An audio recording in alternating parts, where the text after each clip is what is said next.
السلام علیکم ناظرین کرام، نئی ویڈیو میں آپ کو خوش آمدید کہتے ہیں۔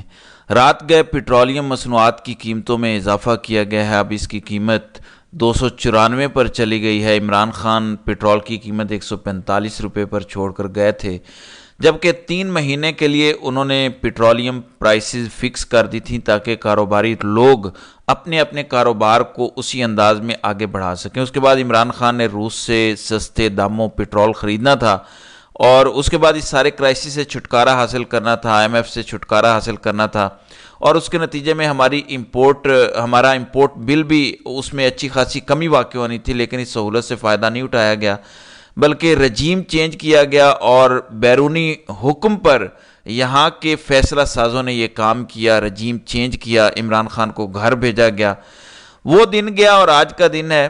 ہم مسلسل کرائسس میں ہیں۔ اس وقت ہمارے وزیر خزانہ واشنگٹن میں موجود ہیں، مذاکرات کر رہے ہیں، تھنک ٹینک سے گفتگو ان کی ہو چکی ہے، لیکن ان کے مذاکرات ہیں IMF کے اعلیٰ حکام سے۔ ایک تو 1.1 ارب ڈالر لینا ہے جو پچھلے پروگرام کے رہتے ہیں، وہ قسط کی مل جائے۔ دوسرا اگلا جو پروگرام ہے 7-8 ارب لینے کا، وہ بھی میچیور ہو جائے، اس لیے وہ امریکہ پہنچے ہوئے ہیں۔ IMF کی بھی کچھ شرائط ہیں، وہ بھی جلد از جلد پوری کی جا رہی ہیں۔ اس میں ایک شرط یہ ہے کہ پیٹرولیم پرائسز میں مسلسل اضافہ کیا جائے اور لیوی 50-60 سے 100 روپے تک بڑھائی جائے، تو اس پہ عمل درآمد کیا جا رہا ہے۔ پھر ٹیکس نیٹ میں اضافہ کرنا ہے، لاکھوں نئے لوگ ٹیکس نیٹ میں آئیں گے اور ان سے ٹیکس وصول کیا جائے گا۔ یہ ایک اچھا قدم ہے کہ ٹیکس نیٹ کا دائرہ وسیع کرنا چاہیے، نہ کہ پہلے سے جو ٹیکس دے رہے ہیں انہی پہ مزید بوجھ لادا جائے۔ دوسری جانب آئل ٹینکرز ایسوسی ایشن نے پیٹرولیم سپلائی بند کر دی ہے۔ راولپنڈی اور اسلام آباد کے جڑواں شہروں میں بھی یہ سپلائی معطل رہے گی پٹرول اور ڈیزل کی، اور پٹرول کی قلت کا خدشہ موجود ہے۔ پیٹرولیم مصنوعات گلگت بلتستان اور آزاد کشمیر میں بھی معطل رہیں گی، تو یہ پورے کا پورا ریجن متاثر ہوگا۔ اس کی وجہ انہوں نے یہ بتائی ہے کہ انتظامیہ کی جانب سے کوئی ناپ تول میں کمی کے باعث یہ پیٹرولیم مصنوعات کی سپلائی بند کی گئی ہے، اور PSO حکام نے پٹرول بھرائی کا ایک نیا آٹومیشن نظام متعارف کرایا ہے، جس کے تحت اب پٹرول دستیاب ہوگا، اس لیے عارضی طور پر یہ سپلائی معطل رہے گی۔ دوسری جانب الیکشن میں دھاندلی، الیکشن چوری پر کمپین چل رہی ہے۔ تحریک انصاف اسلام آباد کے 3 امیدواروں نے جو کہ الیکشن جیت چکے تھے فارم 45 کے تحت، ان کے پاس سارے کا سارا ریکارڈ موجود ہے، مگر یہ 3 سیٹیں بھی تحریک انصاف سے چھین کر مسلم لیگ نون کو دے دی گئیں، بالکل اسی طرح سے جیسے راولپنڈی پورے ڈویژن کی سیٹوں کا الیکشن چوری ہوا۔ الیکشن راولپنڈی چٹھا صاحب نے اس بات کا اقرار کیا تھا اور وہ ساری بات بتا کے جاب چھوڑ گئے، ریزائن کر گئے۔ اس میں اسلام آباد بھی شامل ہے، تو اسلام آباد کی تینوں سیٹیں چیلنج کی گئی ہیں۔ الیکشن ٹریبیونل کی جانب سے مسلم لیگ نون کے کامیاب قرار دیے گئے امیدوار اور MNAs کو ڈی نوٹیفائی کیا جائے۔ NA46 سے آزاد امیدوار عامر مغل، جبکہ 47 سے شعیب شاہین اور N48 سے علی بخاری، ان 3 امیدواروں نے انتخابی نتائج کو ٹریبیونل میں چیلنج کیا ہے۔ اسلام آباد ہائی کورٹ میں اب یہ کیس ٹیک اپ کیا جائے گا، اس کی ہیئرنگ ہوگی۔ اس سے پہلے بڑی مشکل سے اسلام آباد ہائی کورٹ کے آرڈر پر ہی ان تینوں امیدواروں نے سرٹیفائیڈ فارم 45 کا ریکارڈ الیکشن کمیشن سے وصول کیا، کیونکہ ان کے پاس بھی فارم 45 موجود ہیں اور انہوں نے فارم 47 کے تحت ان لوگوں کو جتوا دیا تھا۔ تو یہ 2 صورتیں ہیں۔ الیکشن کمیشن ہی کی ایک اور خبر ہے، چونکہ الیکشن کمیشن نے بڑے اچھے الیکشن کروائے ہیں، بہت اچھے طریقے سے الیکشن چوری ہوا، مینڈیٹ چوری ہوا، جیتے ہوئوں کو ہرایا گیا اور جو ہارنے والے تھے ان کو جتوایا گیا، اور ایک جعلی نظام قائم کرنے میں الیکشن کمیشن، ان کے عملے اور ملازمین نے دن رات بڑی محنت کی ہے۔ اس لیے چیف الیکشن کمشنر سکندر سلطان راجہ نے خوش ہو کر الیکشن کمیشن کے ملازمین کو ان کی گراں قدر خدمات کے عوض کوئی 12-14 کروڑ روپے انعام و کرام کے طور پر دیا ہے۔ یقیناً وہ خود بھی وصول کریں گے انعام و کرام، پھر ان کے جو 4 رتن ہیں وہ بھی وصول کریں گے۔ یہ ناظرین کرام میرا اور آپ کے ٹیکس کا پیسہ ہے، اور جبکہ اسے عللوں تللوں میں اڑایا جا رہا ہے، اس لیے IMF کہتا ہے کہ آپ اپنا نظام ٹھیک کریں، آپ اپنے ویلفیئر سٹیٹ کی طرف جائیں، لوگوں کی بنیادی ضروریات پوری کریں، education, health, social services provide کریں، عام آدمی کو بچائیں، جبکہ امیر ترین لوگوں سے زیادہ ٹیکس وصول کریں، لیکن ہمارے ہاں الٹا چل رہا ہے۔ پھر ایک اور لطیفہ سنیں، چیف الیکشن کمشنر پہلے روس گئے کیونکہ صدارتی الیکشن ہوا وہاں پہ، انٹرنیشنل آبزرور کے طور پر گئے۔ میں خود حیران ہوں کہ ایسے لوگوں کو شرم بھی نہیں آتی، تھوڑا سا احساس ندامت ہوتا ہے کہ ہم نے کیا الیکشن کروایا ہے اور ہم کس منہ سے انٹرنیشنل آبزرور کے طور پر دوسرے ممالک میں جا رہے ہیں۔ اب چیف الیکشن کمشنر کی سربراہی میں الیکشن کمیشن کا وفد برازیل پہنچ گیا ہے، سیر سپاٹے ہو رہے ہیں، ادھر جج صاحب سزا سناتے ہیں اور ادھر ان کو فارن ٹور مل جاتا ہے، دوسرے جج صاحب سزا سناتے ہیں، دوسرا ٹور مل جاتا ہے۔ تو ابھی چیف الیکشن کمشنر سکندر سلطان راجہ کی سربراہی میں الیکشن کمیشن کا وفد برازیل پہنچا ہے اور الیکٹرانک ووٹنگ مشین کا جائزہ لینے کے لیے وہاں پہنچے ہیں، جبکہ الیکٹرانک ووٹنگ مشین ختم کی تھی اور یہی راجہ صاحب کہہ رہے تھے کہ یہ نظام ٹھیک نہیں ہے، اگر الیکٹرانک ووٹنگ مشین سے ووٹ ہوتا تو پھر یہ الیکشن چوری نہ ہوتا، کیونکہ پھر فارم 45 47 کا رولا ہی نہ پڑتا بلکہ ساتھ ساتھ رزلٹ تیار ہوتا جاتا۔ اس لیے الیکٹرانک ووٹنگ مشین ختم کی گئی اور باقاعدہ قانون سازی کر کے اس کو ختم کیا گیا، جبکہ برازیل اور بھارت وہ ممالک ہیں جہاں ای وی ایم کا استعمال طویل عرصے سے کیا جا رہا ہے۔ لیکن پاکستان میں جب عمران خان اور عارف علوی نے بڑی محنت سے یہ سب کچھ کیا تو اسے ختم کیا گیا، قانون سازی کے ذریعے کالعدم کیا گیا۔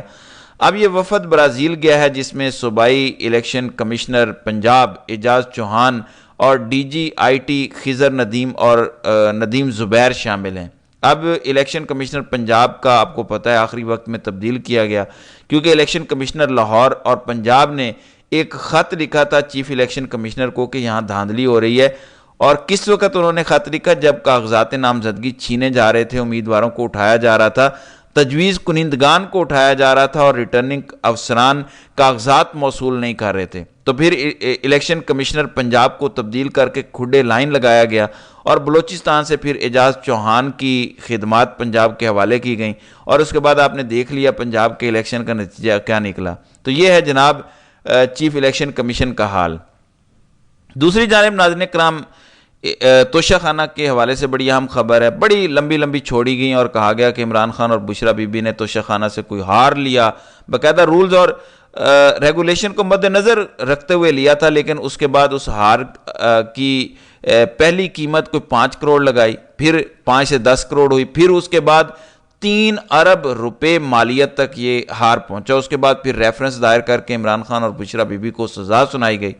اب بڑی حیرت انگیز طور پر بشرا بی بی کی ترجمان ہے مشال یوسف زئی، انہوں نے کل ایک حیرت انگیز انکشاف کیا اور میرا خیال ہے کہ یہ سچ بھی ہے۔ مشال یوسف زئی نے کہا کہ توشہ خانہ کا جو ہار بیچنے پر سزا ہوئی ہے وہ آج بھی بشرا بی بی کے پاس موجود ہے اور اس کی اصل قیمت 1 کروڑ کے قریب بنتی ہے۔ مشال یوسف زئی نے کہا کہ توشہ خانہ کیس ایک ہار کے نام پر چل رہا ہے اور کہا جا رہا ہے کہ ہار کی قیمت 300 کروڑ یعنی 3 ارب روپے ہے۔ ان بیچاروں کو معلوم نہیں ہے کہ ہار آج بھی ہمارے پاس موجود ہے، اور آپ کو معلوم ہے کہ اس کی رسیدیں بھی آئی تھیں، پھر اس کے انٹرویو کروایا گیا، کسی نے دبئی سیل کیا، کسی نے کہا یہاں سیل ہوا ہے، کسی نے کہا کہ عالمی منڈی میں سیل کیا ہے، پھر ایک انڈین کمپنی کے ایک ملازم کراچی کے آئے جنہوں نے پھر آ کے گواہی دی۔ تو یہ ساری گواہیاں اب کہاں جائیں گی؟ صورتحال یہ ہے کہ وہ ہار بشرا بی بی نے کہا کہ ہم جیل میں پیش کرنا چاہتے ہیں، توشہ خانہ عدالت میں، احتساب عدالت میں پیش کرنا چاہتے تھے، لیکن وہ ہم نہیں پہنچا سکے کیونکہ ہمیں خطرہ تھا اور ہمارے پاس اطلاعات تھیں کہ اگر یہ ہار جیل میں چلا گیا تو یہ غائب کر دیا جائے گا، اس لیے انہوں نے کہا کہ وہ ہمارے پاس موجود ہے اور ہم کسی بھی وقت وہ شو کر سکتے ہیں، نہ ہی وہ کہیں سیل ہوا، نہ کسی نے خریدا، نہ ہی وہ کسی کی ملکیت ہے، وہ ہمارے پاس ہی موجود ہے اور ہم عدالت میں وہ ہار پیش کرنا چاہ رہے ہیں۔ ملٹری سیکٹری اسے بنی گالا لائے تھے، عمران خان نے کہا تھا کہ اس کو توشہ خانہ جمع کروائیں، اور پھر توشہ خانہ جمع ہوا اور اس کے بعد اس ہار کی قیمت لگی اور اس کے بعد وہ ہار وصول کیا گیا اور اس پہ ایک مقدمہ قائم ہے۔ تو اس سے آپ اندازہ کر سکتے ہیں کہ آئندہ آنے والے دنوں میں کتنی دلچسپ صورتحال پیدا ہونے جا رہی ہے۔